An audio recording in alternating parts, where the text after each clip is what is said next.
At ayan, ngayon pag-usapan natin kung paano po tayo kita sa mga invites natin kay Popo. Paano mag-withdraw kay Popo. Ayan. Punta po tayo sa app, ganyan. Tapos, dyan sa baba, may makikita kayo na invites. Ayan. Puntahan nyo, tsaka invite now, ganyan. Tapos, copy nyo yung link.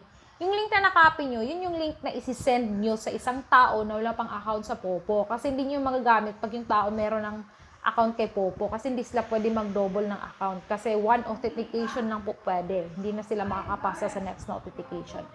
Ayan. Copy link, tsaka i-share nyo sa kanila pag wala pa silang account.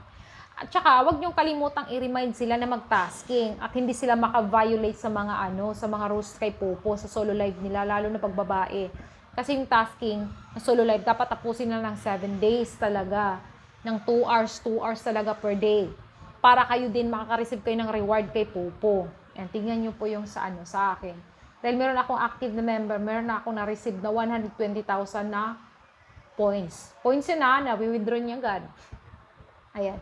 Pag lalaki naman yung ini-invite ninyo, make sure to remind him na magta-tasking siya, upo siya sa panel ng 15 minutes lang po. 15 minutes lang kailangan nila. Wala kasi isang tasking na katulad sa atin na may solo live.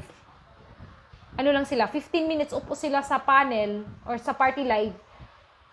Tapos, marireceive na nila yung 200 coins nila. Coins yung marireceive nila. Hindi points, hindi katulad sa atin. Yun yung kaibahan.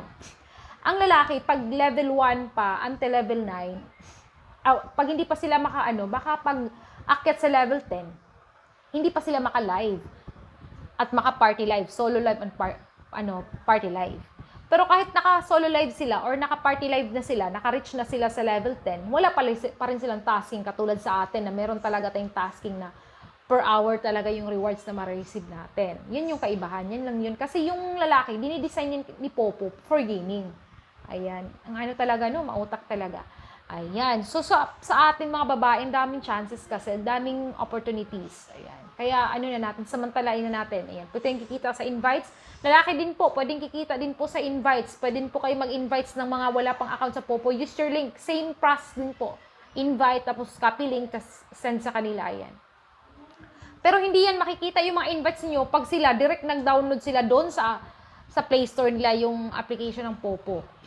Hindi nila ginamit yung link nyo. Kasi yung iba, nagre-reklamo na wala daw po silang nare-receive na reward galing sa invites nila. O hindi nag-appear sa invites nila yung mga na-invite nila kasi yung invite nila, hindi naman nag-register sa link na sinisend nila. Ayan. Make sure po na nagre-register sila sa link na sinisend nyo. Ayan. And make sure na na-remind nyo sila na mag-perform ng task. Sa 7 days talaga yung mga babae, tapusin talaga yung tasking na walang violation. Tsaka kayo makaka-receive ng rewards.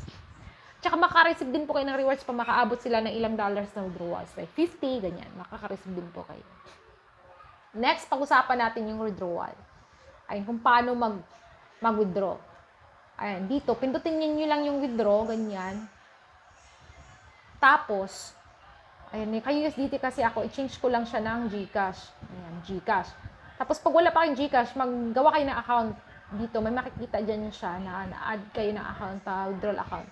Tapos, pag meron na successfully add na kayo, withdraw kayo now. Ayan, maglagay kayo ng ilang dollars dyan. Kasi $10 yung pwedeng ma-withdraw nyo yan. 10 ba yun? Ayan. Tapos, i-submit nyo lang, tapos confirm. Ako, hindi ako makaka-withdraw kasi kaka-withdraw ko lang. So, 8 na lang yung natira sa akin. Dollars. Tapos, yung USDT, hindi ko na muna pag-usapan ngayon kasi mahirap yan. Hindi yan sa lahat ng level nakikita. Sa lang yan, sa mga medyo high na level. Ayan. So, pag naka-successfully na kayo, punta lang kayo sa messages nyo, may karoon na marireceive dyan. Katulad niyan, ayan. Pag nag-initiate kayo ng withdrawal o nag-withdraw kayo, for example, $30, may ma-receive kayo ng ganyan kung nag-initiate na kayo. Pero kung mag-issue na siya or nababayaran na kayo, may ma-receive din po kayo ng ganito. Ayan, antayin nyo lang. Minsan, lang, madali lang yung makaka-receive ng GCash kung hindi offline yung GCash. Ayan, depende yan sa inyo. Pwede bank yung i-link nyo, pwede GCash or anong account meron kayo. Pwede din po yun.